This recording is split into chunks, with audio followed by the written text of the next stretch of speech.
हाँ टाकलू देखाई ने चमकવું જોઈએ અંદર हाँ સ્વામિનારાયણ હરે સત્સંગી જીવન પ્રકરણ 5 અધ્યાય આપણો આ ચાલે 54મો બરાબર તારીખ આજે 6 ડિસેમ્બર 2024 આ અધ્યાયને વિશે આપણે શું જોઈ રહ્યા છે તો ભાઈ જે આપણા નૈષ્ટિક બ્રહ્મચારીઓ જે છે બરાબર એટલે નૈષ્ટિક બ્રહ્મચારીના શું જોયા આપણે આનિક સંસ્કાર તો જોયા પણ હવે અત્યારે ભગવાનની સ્તુતિ જે કરે છે કોણ મુકુંદાનંદ બ્રહ્મચારી એ 2 દિવસથી જોઈ રહ્યા છે સ્તુતિ પ્રકરણ આવે એટલે મજા આવી જાય કેમ સ્તુતિ પ્રકરણમાં ભગવાન જે છે પરમાત્મા પુરુષોત્તમ નારાયણ એમના ગુણગાન જે છે ને તે એવા ગાયા હોય કે તમે ખુશ થઈ જાઓ અને એમાં તત્વજ્ઞાન આવે એટલે બહુ મજા આવે બરાબર પરમાત્મા તત્વની ઓળખાણ કે પરમાત્માનું મહાત્મય જે છે ને તે સ્તુતિ પ્રકરણથી જાણવા મળે એટલે તમે કોઈ પણ પુસ્તક હોય એમાં સ્તુતિ પ્રકરણ ન છોડવું એમાં બહુ આનંદ આવે તમને સમજતા આવડે તો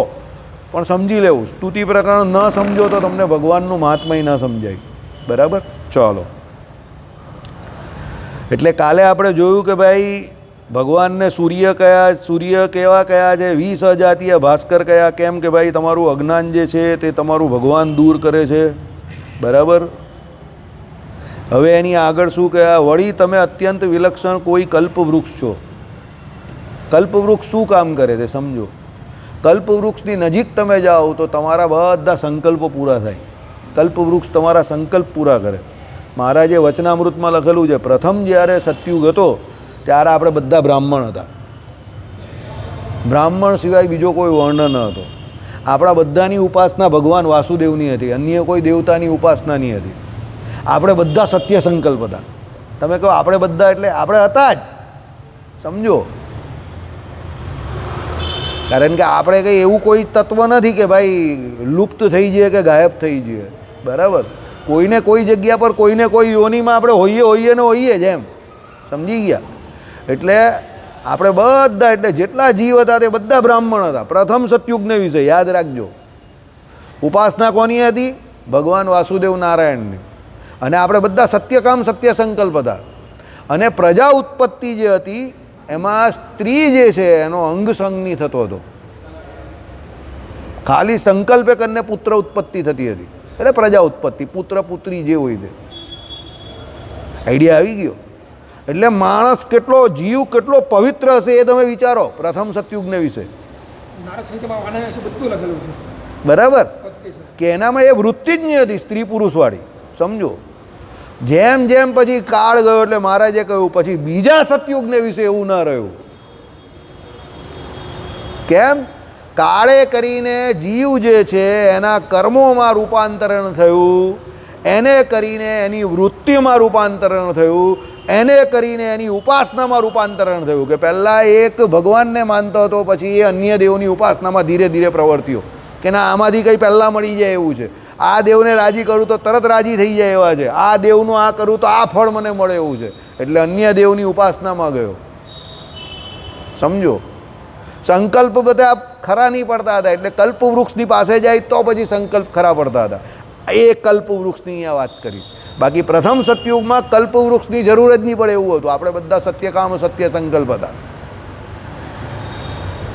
એટલે આપણે કાળે કરીને બગડા કેવી રીતે જાતે બગડા જ અને બગડતા જે કેટલા બગડી ગયા તે બગડવાનું સર્ટિફિકેટ આપણું બનાવે ને તો બહુ લાંબુ મોટું બને એટલા બગડી ગયા સમજી ગયા એટલે એ કાળે કરીને થયું છે એટલે આ કલ્પવૃક્ષની અહીંયા વાત કરી છે સમજો કે ભાઈ કલ્પવૃક્ષ શું છે બરાબર તો એ કલ્પવૃક્ષ આવું છે કેવું છે વળી તમે અત્યંત વિલક્ષણ કોઈ કલ્પવૃક્ષ છો કેમ તો જે દેવવૃક્ષ કેવળ નામથી કલ્પક છે તેને ન આપી શકાય એવા પરમ પુરુષાર્થ પર્યંત સમગ્ર પણ ઈપ્સિતને આપવા તમે સમર્થ છો દેવવૃક્ષ જે છે બરાબર એ તો કેવું છે પરમ પુરુષાર્થ નહીં આપી શકતા દાખલા તરીકે કોઈને મોક્ષ જોઈતો હોય તો દેવ થોડા આપી શકે ને દેવ સ્વર્ગલોકમાં કયું વૃક્ષ છે તો પારિજાત છે બરાબર પણ કલ્પવૃક્ષ તો કેવું છે બધા તમારા સંકલ્પ ખરું કરે એવું છે તો ભગવાન કલ્પવૃક્ષ સમાન છે દેવવૃક્ષ જેવા નથી કારણ કે દેવવૃક્ષ જે છે દેવો તમને કદાપી મોક્ષ ના આપી શકે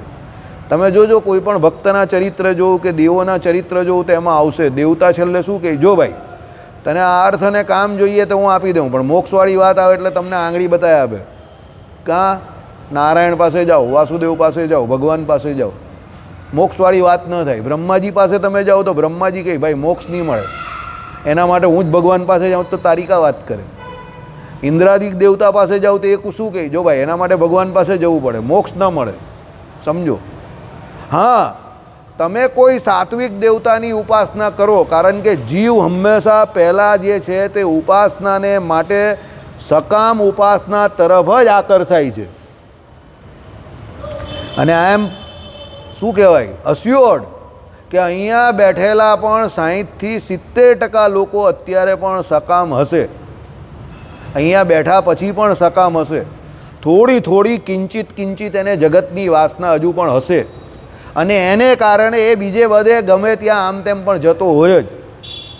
બોલે ભલે એવું કે ભાઈ હું ભગવાન પુરુષોત્તમ નારાયણની જ ઉપાસના કરું છું, પણ એને બીજે લાભ દેખાય તો બીજે પણ જતો હોય. બરાબર? અહીંયા આવનારા 60-70% લોકો પણ એવા હશે. જે સર્વોપરીની વાત કરે છે તે લોકો પણ એવા સકામ હશે. ભલે એ સર્વોપરી ભગવાન પાસે માંગતા હશે, પણ સકામ તો હશે જ. સમજો? એ તો કહું છું, સકામ તો હશે જ. એક વસ્તુ યાદ રાખજો, હવે એ સકામમાંથી નિષ્કામ તરફ ક્યારે જાય, ક્યારે જાય? તો એક બહુ સીધી વાત છે. આપણે પરમ દિવસે કે કાલે ચિત્રગુપ્તનું પેલું આનું ઉદાહરણ ન જોયું?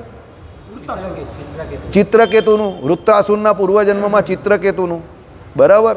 એની પાસે બધું હતું, પણ એના છોકરાને મારી નાખ્યો અને પછી પાછો જીવતો થયો, અને પેલા એને ઓળખવાની ના પાડી, અને પછી એને વૈરાગ્ય થયો, અને પછી એ ભજન કરવા માંડ્યા, અને પછી પેલા કૈલાસ પર ચાલ્યા ગયા, હિમાલય પર. આખી આપણે સ્ટોરી ન સાંભળી? હવે સમજો, રાજા હતો, એની કેટલી સ્ત્રી હતી ચિત્રકેતુ રાજાની? 1 કરોડ સ્ત્રી હતી. હવે એના જેવો વૈભવ તો અહીંયા બેઠેલા કોઈનો નથી. તમારા કોઈનો હોય તો પછી મને તો સારું જ છે, હું તો ખુશ છું એમાં. બરાબર? 1 કરોડ સ્ત્રીને છોડીને એ ભજન કરવા ગયેલો, વૈરાગ્ય થયો, પેલા છોકરાને મારી નાખ્યો. નારદજીએ પેલા છોકરાને જીવતો કર્યો, અને પેલા એને ઓળખવાની ના પાડી દીધી કે ભાઈ હું તમને નથી ઓળખતો, તમે કયા જન્મના બાપ છો. એટલે એને વૈરાગ્ય થયો, પછી એ ભજન કરતો થઈ ગયો, અને પછી ભજન કર્યું, પછી પાછો એને શ્રાપ થયો. શ્રાપ થયો પછી પાછો વૃત્તાસુર થયો, તો પણ પૂર્વજન્મનું એનું જે જ્ઞાન હતું તે ગયેલું નહીં. પાછી ભગવાનની સ્તુતિ કરી, અરે ભગવાનના ધામમાં ગયો. ચમત્કારિક આખ્યાન છે આ પણ, જળ ભરત જેવું છે. હવે તમે જો શરૂઆત કાથી થઈ એની? 1 કરોડ સ્ત્રીથી થઈ. આઈડિયા આવી ગયો? ધીરે ધીરે ધીરે વૈરાગ્ય થયો, અને છોડતો છોડતો ગયો, પાછો શ્રાપ થયો, પાછો આખી ત્રિલોકીનો રાજા બન્યો. આસુરી ભાવે કરીને રાજા તો બન્યો જ ને, એનામાં સામર્થ્ય તો હતું જ ને, તો પાછો રાજા થયો. Once a king always a king. યાદ રાખજો, જેના મગજમાં છે કે મારે રાજા બનવું છે એ રાજા જ બનશે. બરાબર? શિંદે સાહેબ શું હતા? એક વખત આ લોકોએ એને ચખવી દીધું કે ભાઈ તમે સીએમ, અને અમારો બીજેપીવાળો નીચે ડેપ્યુટી સીએમ. આ વખતે પણ શિંદે સાહેબને એવું થઈ ગયેલું, once a king always a king. એટલે એના માણસોએ એ પ્રમાણે ચાલુ કરી નાખેલું પ્રોપેગેન્ડા કે ભાઈ સીએમથી નીચું કોઈ પદ અમને ખપે નહીં. પણ પેલા ભાઈ મોટા ભાઈને છોટા ભાઈ મજબૂત ને, એટલે પછી ડેપ્યુટી સીએમ રાખ્યા એને. સમજો? એક વખત ચાર્જ પડી ગયો એટલે પડી ગયો. Once a king always a king. યાદ રાખજો, એ રાજા એટલે રાજા જ રહી.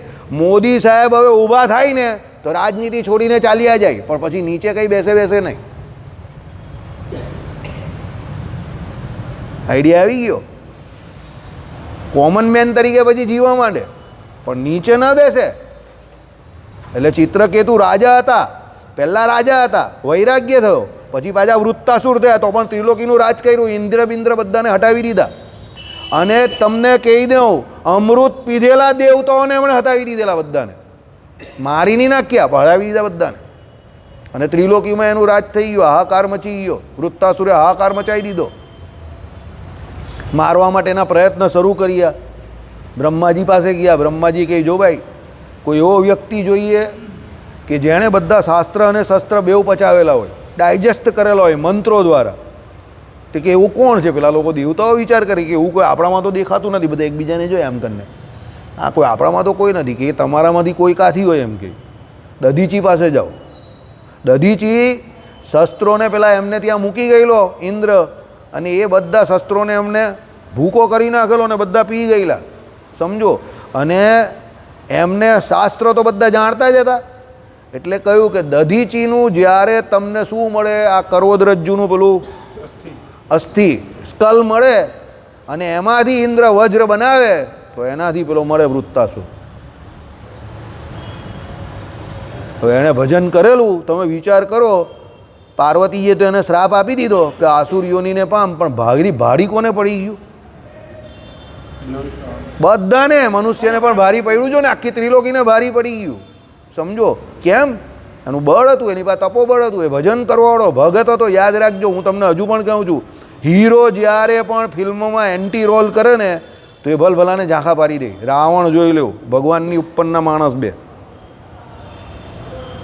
કુંભકર્ણ ને રાવણ, તમે જોઈ લો બધા. આ વૃત્તાસુર જોઈ લો, ભગવાનનો ભક્ત હોય ને એને જ્યારે શ્રાપ થાય અને એ આસુરી યોનીને પામે ને તો એ ભલભલાને હલાવી નાખે, કારણ કે ઓરિજિનલી હીરો છે, પણ એને કામ કયું કરવાનું આવેલું છે?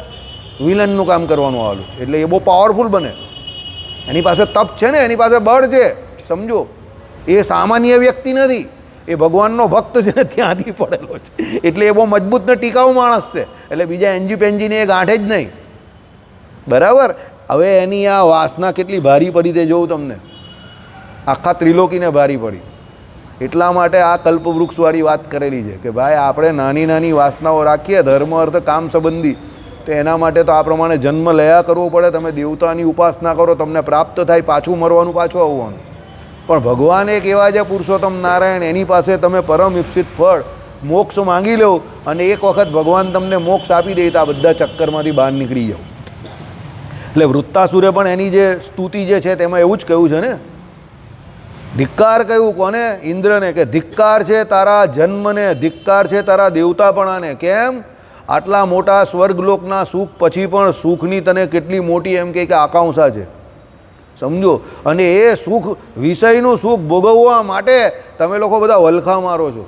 મને એ વિષયના સુખની કોઈ પડી નથી. હું તો ભગવાન નારાયણનો ઉપાસક છું, એનો શરણાગત છું. મને મરવાનો કોઈ ભય જ નથી. વૃત્તાસુરને મરવાનો કોઈ ભય જ નહીં હતો. સમજો. અને ભગવાનની સ્તુતિ કરતો હતો. ઇન્દ્ર પણ ડરી ગયા ને બધા વિચારમાં પડી ગયા દેવતા કે આ આટલો મોટો ભક્ત અસુર થઈને, પણ ભાઈ એ પૂર્વજન્મનો હતો એટલે એનામાં એ જ્ઞાન હતું. સમજો. એટલે એ જાય નહીં.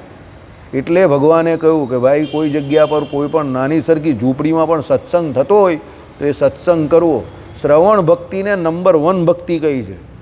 કારણ કે જેટલા પણ મોટા મોટા ભક્તો થયા તે કોઈ બીજા મોટા ભક્ત કે બીજા મોટા સાધુ એના ઉપદેશે કરીને જ થયા. એટલે શ્રવણ ભક્તિએ કરીને જ બધા મોટા ભક્ત થયા છે. પ્રહલાદજી, નારદજી, અરે ધ્રુવજી, આ બધાના ગુરુ કોણ? નારદજી. હું જવાબ આપી દઉં પછી કાં રહી છે. એટલે નારદજીએ બધાને શું કરાવ્યો? સત્સંગ કરાવ્યો. એટલે પેલા લોકોની શ્રવણ ભક્તિ થઈ, એટલે બધાને ભગવાન વિશે જાણવાની ઈચ્છા થઈ. બધાએ તપ કર્યું, ભજન કર્યું, ભગવત પ્રાપ્તિ કરી. નારદજીનો રેકોર્ડ છે, જેને જેને મળ્યા બધાને ભગવાન મળી ગયા. કાં મરી ગયા એ લોકો, કાં મળી ગયા, પણ બધાને ભગવાન મળ્યા. કંસ પાસે આવેલા નારદજી, કંસને શું કીધું? તેરી એપોઇન્ટમેન્ટ ફિક્સ. તે કંઈ કોની જોડે? કિશન કનૈયા જોડે. તારો કાળ આવી ગયો છે. બરાબર. પેલા બિચારાએ કેટલા બધાને મારી નાખ્યા. નારદજી હસ્યા જ કરે બેઠા બેઠા કે આ બધા ખોટા ખોટા જાંબુ તોડ્યા કરે. મેઇન માણસ તો ત્યાં આવેલો છે. કેટલા બધા જાંબુ તોડી નાખ્યા એણે, કેટલા બધા માણસને મારી નાખ્યા કશે. બરાબર. અને પેલું શિવજીનું ધનુષ હતું એ તોડી નાખ્યું. ભગવાન શ્રી કૃષ્ણ અને બલરામજી જેવા આવ્યા ધનુષ યજ્ઞને વિશે અને એ ધનુષ તોડી નાખ્યું. બરાબર. ત્યારે એને ખબર પડી ગઈ કે આપણો ટાઈમ પૂરો થઈ ગયો. ધનુષ એને એ કોને આપેલું? શિવજીનું. ભગવાન પરશુરામે આપેલું. કેમ? કંસને ખુજલી થયેલી. જરા તાકાત આવે ને તમારામાં કોઈ પણ, એટલે તમને ખુજલી થાય. સમજો. પેલા બોડી બિલ્ડર નહીં હોય, બધાને એકબીજાને ચેલેન્જ કરે. પેલા ફ્રી સ્ટાઇલ એ હોય ને રેસલિંગવાળા, હું કરીને બતાવે ને, આખી દુનિયાને ચેલેન્જ કરે. કોઈ હોય તો આવી જજો એમ કે freestyle wrestling till death, એટલે મરી જાય ત્યાં સુધી. બરાબર. તેમાં આ બધાને ખુજલી થાય. તો કંસને ખુજલી થઈ એક દિવસ કે આ બધા એંજી પેંજી માણસોને રાજાઓ જોડે શું લડવાનું. કોઈએ કહ્યું કે ભાઈ મજબૂત માણસ તો છે ને મહેન્દ્ર પર્વત પર રહેતા પરશુરામ છે. એણે 21 વખત આ સૃષ્ટિને અહીંયા નિક્ષત્રિય કરેલી પૃથ્વીને. એ ભાઈ પહોંચી ગયા ત્યાં. ક્યાં પહોંચી ગયા? મહેન્દ્ર પર્વત પર. કંસ. પછી ત્યાં ગયા અને પરશુરામજીને કહ્યું કે ભાઈ I want to fight with you, મારે તમારી જોડે યુદ્ધ કરવું છે. પરશુરામજીને હસવું આવી ગયું, તમારી જોડે લડવું છે એમ કે હા વેરી ગુડ, ચાલ એક કામ કર, આ મારું શિવજીનું ધનુષ છે ને એ હું તને આપું છું, તું એ લઈ લે અને મારી જોડે લડ. પહેલાં આ ધનુષ તો ઉચકતું એટલે પછી મારી જોડે લડજે. તો કંસે ધનુષ કાળો ઉચકવા ગયો બિચારો. પહેલાં તો એને એમ કે આમાં ધનુષમાં શું હોય, એટલે એમ તેમ કરીને ઉચકવા ગયો, એનાથી કંઈ હલ્યું પણ નહીં, સમજો. બિચારો ટેન્શનમાં આવી ગયો. પરશુરામ હસ્યા પાછા, લડવું જ મારી જોડે. ठीक है, कोई गलती से मिस्टेक हो गया ऐसा लग रहा है. महेंद्र पर्वत સુધી ગયો ને પછી કંતે તો ગલતી સે મિસ્ટેક હો ગયા એસા લગ રહ્યા હે. કેમ? એને થયું કે ખોટા માણસ જોડે પંગો લઈ લીધો, હવે કરવું શું? એને પરશુરામનો ગુસ્સો તો ખબર, એટલે સીધો એણે શું કર્યું, પરશુરામજીના ચરણ પકડી લીધા. ओ बाप जी मैं तो मजाक कर रहा था, गलती से आ गया, किसी ने बोला था और यहाँ आ गया, फंस गया. બરાબર. પરશુરામજી કે હવે ભૂલ થઈ ગઈ બાપજી, તમારી જોડે યુદ્ધ નહીં કરાય એમ કહી, તમારા તો આશીર્વાદ જોઈએ એમ કહી કે પલટી મારી અને જોરદાર યુ ટર્ન માર્યો આમ કરીને. પરશુરામજી કે એવું છે. તો પછી કે હવે એને હોશિયાર તો અસુરો હોશિયાર તો હોય જ ને. હવે એને એમ થયું કે જે ધનુષ હું ઉચકી નહીં શક્યો એ ધનુષ કેટલું પ્રતાપી હશે એમ. તો એણે પ્રાર્થના કરી પરશુરામ ભગવાનને કે આ ધનુષ, એટલે પરશુરામ ભગવાનને ખબર પડી ગઈ કે આ ધનુષ આને જોઈએ છે, એ તો જાણતા જ હોય ને. એ કહે કે આ ધનુષ તું લઈ જા. પછી કહે કે લઈ કઈ રીતે જાઉં, મારી તો હલતું પણ નથી, તો લઈ કઈ રીતે જવાનો? એ કહે હું કહું ને લઈ જા, પ્રયત્ન કર, લઈ જા, લે લે બેટા લે લે, ઉઠા લે મામું ઉઠા લે. એટલે પરશુરામજીએ કહ્યું એને, એટલે એ ભાઈએ ઉચકી લીધું. પછી એ જે ઉચકું એટલે કહ્યું જ્યાં મૂકશે ને ત્યાંથી ઉચકાય નહીં, ત્યાં સ્થિર થઈ જશે. એટલે કંસ ટેન્શનમાં કે હવે શું કરવું આને, એટલે લઈને ગયો, મૂક્યું એટલે ગયું. એટલે પછી એણે જે જગ્યા પર ત્યાં મથુરામાં આવીને મૂક્યું જરા આમ કરીને, ત્યાં એ ધનુષજીની સ્થાપના થઈ ગઈ. અને પછી એને એ પણ કહ્યું કે આ ધનુષ નથી, આ તારા કાળની ઘંટડી છે, એ તારો કાળ આવશે એની ઘંટડી છે. જે દિવસે તારા ઘરમાં ઘૂસીને આ ધનુષ જે વ્યક્તિ ઉપાડીને તોડી નાખશે એટલે તેરે મોત કા કાઉન્ટડાઉન શરૂ, પછી એ માણસ તને મારશે. એટલે ભગવાન શ્રી કૃષ્ણ આવ્યા ધનુષ યજ્ઞમાં ભાગ લેવા, અને પહેલું કામ એમણે શું કર્યું, ધનુષ જ તોડી નાખ્યું. અને ધનુષ તૂટ્યું ને જે અવાજ આવ્યો ને, એ જે અવાજનો ભય જે લાગ્યો ને એનાથી જ કંસને થઈ ગયું કે આપણું કામ કાલે આપણી ટિકિટ કપાઈ ગઈ. પછી તો એ ખાલી ખાલી ઉછળકૂદ કરતો હતો. પેલા કૈવલ્યા પીડ હાથીને મોકલ્યો, અને પેલો મુસ્તીને પેલો ચારુને આ બધા ગયા લડવા, પણ એને ખબર જ પડી ગઈ કે આપણું કામ પૂરું થયું. કારણ કે પરશુરામ ભગવાને જ કહેલું કે ધનુષ જે તોડશે એ જવાનો જ છે, એટલે કંસનું કામ તમામ થવાનું જ હતું, સમજો. હવે આ બધા જે કોઈ હતા આ બધા શું હતા, સકામ હતા, આસુર ભાવને પામેલા. પણ આ બધાને હવે એને પણ નારદજી મળેલા, કંસને પણ. તો ભગવાને એનું કામ પણ કરી તો નાખ્યું જ ને. એટલે નારદજી જેવા સાધુ સંત કોઈને પણ મળે બધાનું હિત જ થાય છે ને આપણામાં. એવા સંતની બલિહારી રે, એવા સંત પરમ હિતકારી, જગત મેં સંત પરમ હિતકારી. એનું કારણ આવું છે કે સંત જેને મળે એ દેવતા હોય, અસુર હોય કે મનુષ્ય હોય, સાચા સંતનો ભેટો એને થાય તો પેલાને ભગવાન 100% મળે ને મળે. અને ભગવાન શ્રી હરિએ વચનામૃતમાં શું લખેલું છે, ભરતખંડને વિશે ભગવાન અને ભગવાનના સાધુ હંમેશને વિશે શું કરતા હોય, વિચારતા હોય છે. એટલે આપણે એ સંત મળી જાય. જગતગુરુ શંકરાચાર્ય શું કહી ગયા, ભરતખંડને વિશે અવતાર થવો એમાં દુર્લભ શું છે, સંત મળવા દુર્લભ છે. જો એ સંત મળ્યા તો મોક્ષ બાય પ્રોડક્ટ છે, મોક્ષ તો થઈ જ જાય તમારો, પણ સંત મળવા સાચા એ શું દુર્લભ છે, સમજો. કોણે કહ્યું આવું? જગતગુરુ શંકરાચાર્ય. મનુષ્યત્વમ અને સંતનો ભેટો આપણે હરિપ્રકાશ શાસ્ત્રી આ ચલવેલું 3-4 મહિના પહેલાં જ ચલવેલું, અહીંયા કદાચ વધારે ટાઈમ થયો હશે, કે ભાઈ જગતગુરુ શંકરાચાર્ય આ જ કહી ગયા કે ભરતખંડને વિશે જન્મ થાય પછી આ અઘરું છે કે મનુષ્યપણું કેવી રીતે આવે, 16 સંસ્કાર લઈ ત્યારે આવે, પછી સાધુ સંતનો ભેટો થાય અને ભગવાન ઓળખાય ત્યારે એનું કામ થાય કે ભાઈ મનુષ્ય જન્મ મળ્યો એને ફાયદો થયો. બાકી તો હાથ પગથી ચાલતા તો બધા ઘણા મનુષ્યો, એનાથી કોઈ ફાયદો નથી. બરાબર. આ કલ્પવૃક્ષની વાત અહીંયા આ પ્રમાણે લખેલી છે કે ભાઈ ભગવાન મળે તો બધી માથાકૂટ તમારી જે છે ડે એન્ડ નાઇટ લેટ્સ ફાઇટવાળી એ બધી મટી જાય. એટલે ભગવાનને કલ્પવૃક્ષ સમાન કહ્યા કે સૌથી મોટું ફળ ધર્મ અર્થ કામ અને મોક્ષ, આ 4 પુરુષાર્થમાં મોક્ષ નામનું ફળ છે એ ભગવાન તમને આપી દે છે. બરાબર? ચાલો, જય સ્વામી નારાયણ. પોતાના ચરણકમળના સમાશ્રયવાળાને જ જેમ એમ તેમના સંબંધમાં આવનારાને પણ સર્વવાંછિતને પરિપૂર્ણ કરવો છો. શું કહ્યું? ભગવાનને મળનારાને મળનારાને મળનારાને મળનારાનો પણ મોક્ષ. સમજો, એવું નહીં કે જે ભગવાનના આશ્રિત થાય એને ભગવાનનો ગુણ લે તો મળનારાને મળનારાને મળનારાનો મોક્ષ. અરે એના કુટુંબીજનનો મોક્ષ. ભગવાને શું કહ્યું વચનામૃતમાં? કોઈ ભગવાનનો ભક્ત હોય અને એનો ગુણ લે તો એની કેટલી પેઢીઓ તરે? 71. બરાબર? 71 પેઢીઓ તરે. માતાના, પિતાના ને બધા પક્ષના ગણાવેલા છે અંદર. જે ગુણ લે તે, ગુણ ન લે તો પછી જય સ્વામિનારાયણ. કોઈ એવો ગુણ લે કે ના ભાઈ મારા કુળમાં બહુ મોટો ભગવાનનો ભક્ત થયો, એ બધા તરી જાય. તરી જાય એટલે ભગવાન એને યોગ આપે એવો, પછી કે એણે ગુણ લીધો ને ભગવાનના ભક્તનો, એને યોગ આપે અને એને યોગ આપીને પછી એ મોક્ષના માર્ગમાં આવી જાય.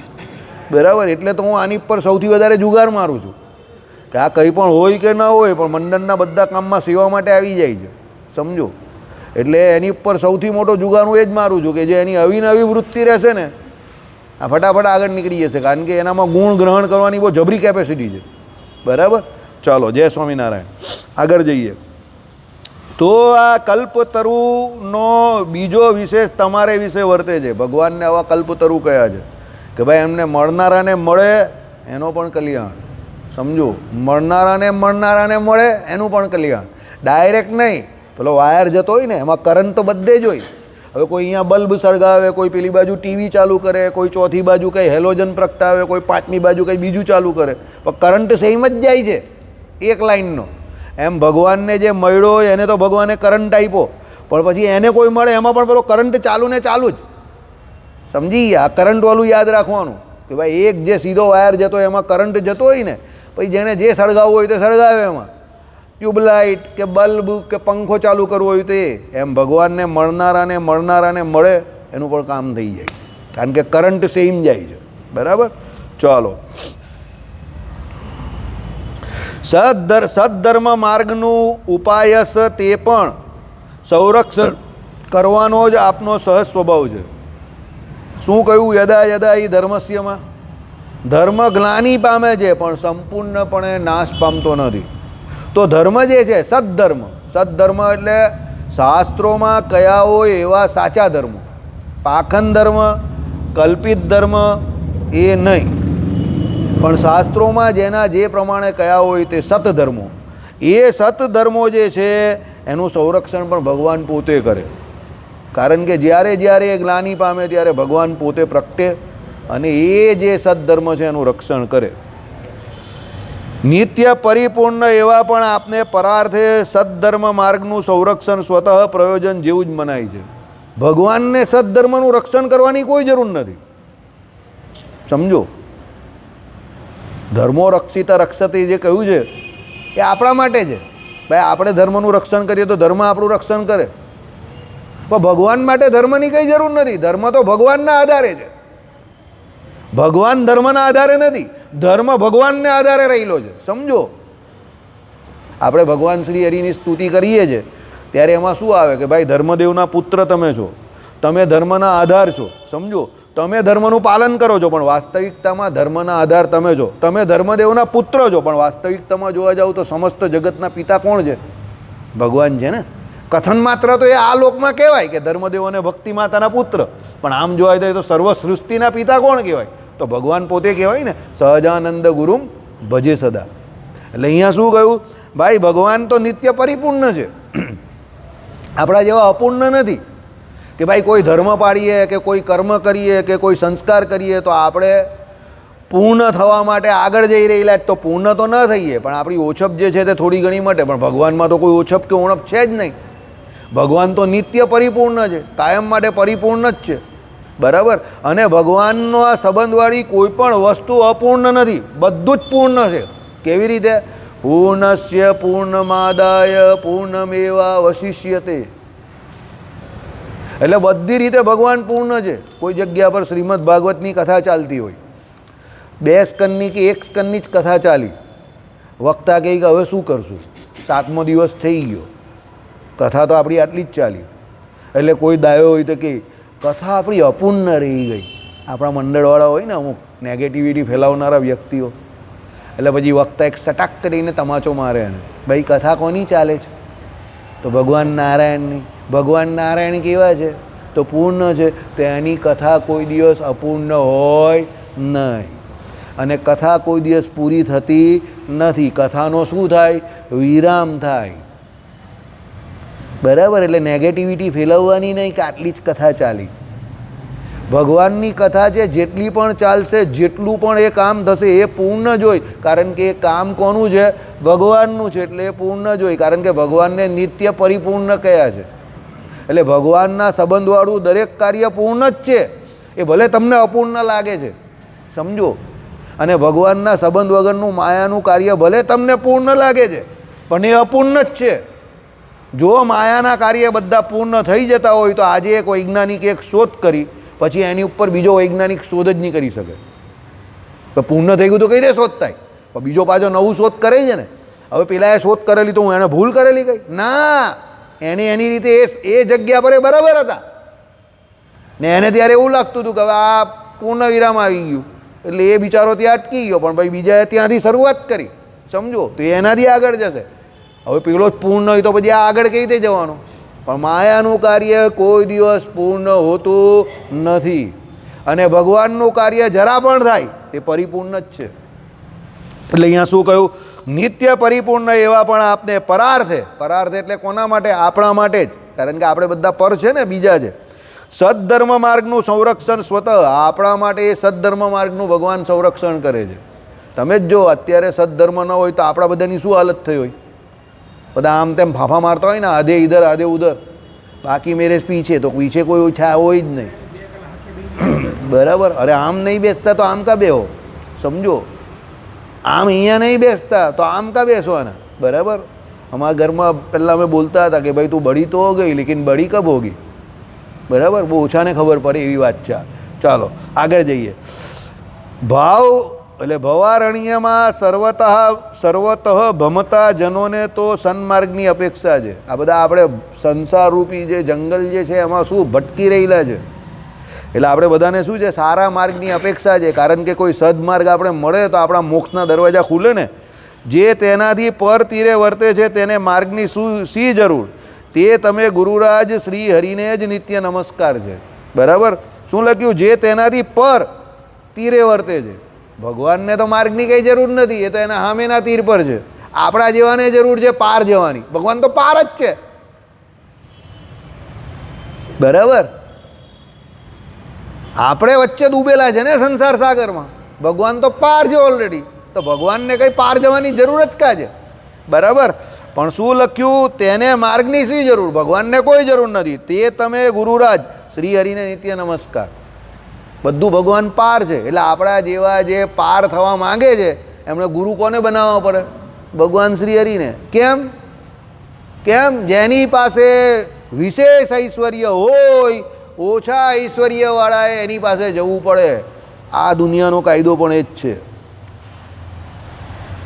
એમ ભગવાન જે છે તે સમગ્ર સંપૂર્ણ ઐશ્વર્યશાળી છે, 6 ભગવાળા છે. એટલે આપણા જેવા જે કોઈ છે એમણે કોની પાસે જવું પડે? એ ભગવાન પાસે જ જવું પડે, કારણ કે નિત્ય પરિપૂર્ણ એ ભગવાન છે. બરાબર. આપણે ઘણી વખત આ ચલવું છે સચ્ચિદાનંદ ભગવાનને પણ લાગે જ ને આપણે પણ લાગે જ, પણ આપણું ચિત્ત દ્રવ્ય જે કંઈ છે તે કેવું છે? અલ્પ છે. કાળે કરીને કર્મે કરીને આલમ દોલમ થયા કરે છે. તમે આજે જ જો મંદિરની હાલત, એક બાજુથી નાગોરીવાર અને એક બાજુથી રામપુરા, 2 જગ્યા પરથી કનેક્શન આવે છે. તો આ બાજુના બિલ્ડિંગમાં લાઇટ છે, અંદર ડેરામાં લાઇટ નથી. હમણાં આવી. બરાબર. ડેરામાં લાઇટ નહીં હતી, હમણાં આવી. મેં પૂછ્યું મંજી ભગતને, મેં કહું આવી કેવી સ્ટોરી છે? કે 2 અલગ અલગ છેડા આવે છે, એટલે મેં કહું કેવું પડે, સમજી ગયા? હવે અહીંયા બે અલગ અલગ છેડામાં આટલી ઉપાધિ છે તો બીજે બધા કેટલા બધા છેડા છે એવા તો. પણ ભગવાન એક છે તે બધા છેડાઓનો છેલ્લો જોડ એક જ છે. બધા છેડા છેલ્લે કાંઈ જાય કા ભગવાન તરફ જ જાય. સમજો બરાબર? એટલે સબ ભગવાન के पास जाते हैं छेड़े सब रास्ता गॉड के पास जाता है. બરાબર? પેલો ચોર હોય તો શું કહે? ભગવાનની મૂર્તિની ચોરી કરી તો બીજો ચોર કંઈ પાછળ પોલીસ આવે તે કંઈ ડરવાની જરૂર જ નથી. તે કંઈ કેમ? ભગવાન તો આપણી સાથે છે. હવે ચોરને એટલો વિશ્વાસ છે કે ભગવાન આપણી સાથે છે તો પછી આપણે વિશ્વાસ નહીં હોવો જોઈએ. પેલો બીજો ચોર વિચાર કરતો થઈ ગયો કે આ વાત તો હું ભૂલી જ ગયો. તે કે ભગવાન તો આપણી સાથે છે. તે કે એ લોકો ભગવાન શોધી રહેલા છે એટલે એ લોકો અટવાયેલા છે. આપણે તો ભગવાન સાથે જ છે. આ ચોર બી ખતરનાક લાગે છે. આ ચોર હોય આ બધાના જોક્સ બહુ ખતરનાક આવે જોવાનું. તમારે બહુ ટેલેન્ટેડ માણસો આ બધા વેસ્ટ પ્રોડક્ટ. બરાબર? ધી ટેલેન્ટેડ વેસ્ટ પ્રોડક્ટ આ બધી ભારતની. સમજો આવું બધું વાંચવાનું તો મજા આવે. બરાબર? આજે પેલા ભૂદેવ આપણા શું કહેતા હતા? ભગવાન હોશિયારને નહીં મળ્યા એટલા ગાંડાને મળેલા છે. તો મારા મોઢામાંથી તરત જ નીકળું. મેં કહું રોજ સવારે એટલે હું મારો જ ફોટો જોઉં છું. તો ભૂદેવથી બી હસી દેવાયું કે આ વાત તમે બરાબર કરી. બરાબર? કારણ કે હોશિયારને મળતા નથી તો હું મારો ફોટો જોઉં એટલે ગાંડો તો આ દુનિયામાં હું પોતે જ છું. તો ભાઈ મારો જ ફોટો જોઉં ને બીજા કોનો જોઉં? બરાબર? આ જોક છે, જોતો નથી. સમજી ગયા? આવી વાત છે. એટલે ભગવાન કેવા છે એની પાસે આવીને બધી વાત પૂરી થઈ જાય છે. આપણે તો બધા અલ્પજ્ઞ જ છે. બરાબર? ચાલો. પરમ કૃપાથી અમારા સર્વના નયન માર્ગમાં હાલ પ્રકાશો છો. હા હા હા સાક્ષાત પ્રત્યક્ષ નર રૂપે નારાયણ ભગવાને વાલે કળી મધ્ય અતિ કરુણા કરી. બરાબર? મસ્ત ગાયેલું મહેન્દ્ર કપૂર સાહેબ જે હોય તે. બરાબર? ભલે બીજા લોકોએ ગૌરાવેલું પણ ગાયેલું બહુ સરસ કહેવું પડે. બરાબર? ચાલો. એટલે શું કહ્યું કે ભાઈ નયન માર્ગમાં હાલ પ્રકાશો છો કારણ કે ભગવાન પુરુષોત્તમ નારાયણ પ્રત્યક્ષ હાજર હતા. વસ્તુતઃ પોતાના રૂપથી રહેલા આપને સાક્ષાત કરવા માટે પણ યોગ કળા નિષ્ણાતો બ્રહ્મરંધ્રમાં રહેલા સહસ્ત્રદળ કમળમાં ધ્યાન કરે છે. આવી ગયું ને પેલી વેદની ઉત્પત્તિવાળું. અહીંયા સહસ્ત્રદળ કમળ યોગ કળાવાળા જે છે તે શું કરે છે? સહસ્ત્રદળ કમળમાં ભગવાનનું ધ્યાન કરે છે. છેલ્લે ત્યાંથી જીવ જાય તો પટ્ટ દઈને ઉપરથી બહાર. બહુ અઘરું કામ છે પણ પહેલાં યોગ દ્વારા કરવાનું. એટલે પહેલાં શું કરવું પડે? યમ નિયમ આસન પ્રાણાયામ. બરાબર? પ્રત્યાર દાણ દાણને સમાધિ થાય એટલે પછી ભગવત સાક્ષાત્કાર થાય. પણ એ યોગીઓનું કામ છે, આપણા જેવાનું કામ નથી. એટલે આપણે તો અહીંયા આવવાનું ને માળા ફેરવ્યા કરવાની શાંતિથી. જય સ્વામિનારાયણ. સ્વામિનારાયણ ભગવાનની મૂર્તિ જોયા કરવાની. બરાબર? ચાલો.